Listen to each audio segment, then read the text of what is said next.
to the next session on operations research.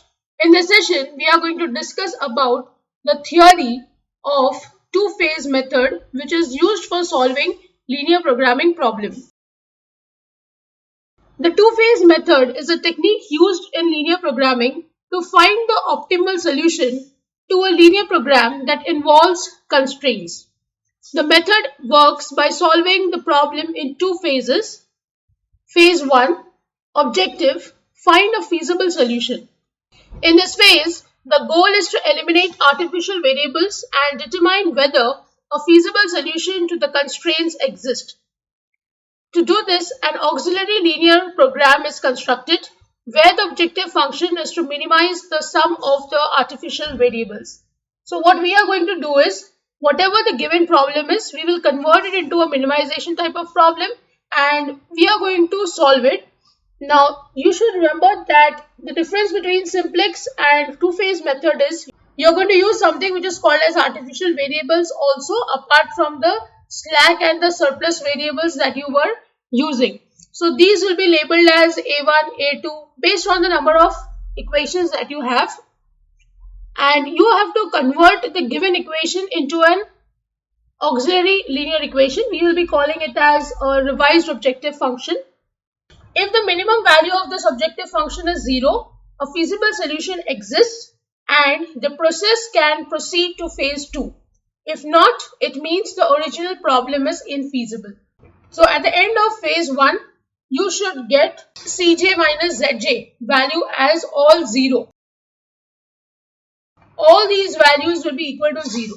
If it is greater than or less than 0, we say that the problem is now infeasible and we cannot shift to phase 2 to get the solution. Also, at the end of phase 1, you will see that all the artificial variables have left the solution. Phase 2 objective is to optimize the original objective function. If a feasible solution was found in phase 1, phase 2 begins by using the solution as the starting point for the simplex method. So in phase 2, what we are going to do is we are going to use a simplex method for solving and getting the optimized solution of the given objective function. Now the original objective function is optimized starting from the feasible solution found in phase 1. The two-phase method is particularly useful in cases where the standard simplex method cannot be applied directly due to the absence of an obvious starting feasible solution. So generally this happens when you have a constraint like this.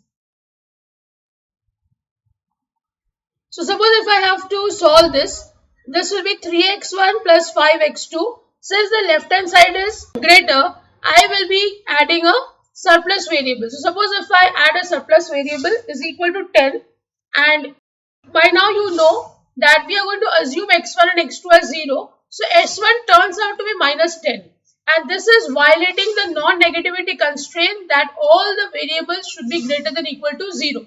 So in this case, what we do is here we add one more variable which is called as artificial variable. So what we do is we assume x1, x2 and s1 also as 0. So when all three are 0, we get the value of a1 as 10. Whenever the constraint is of maximization type, this kind of method is used, that is of artificial variable, and two-phase method is also called as artificial variable method. So this is the basic theory of two-phase method. Now based on whatever we have read here, we are going to try and solve the numericals in the next session. So with this, I end the session. I hope you have understood the theory of two-phase method in OR. If you have any doubts, please write to me in the comment section. Don't forget to like, share and subscribe to the channel. Hit the bell icon for latest video updates. See you in the next session. Thank you.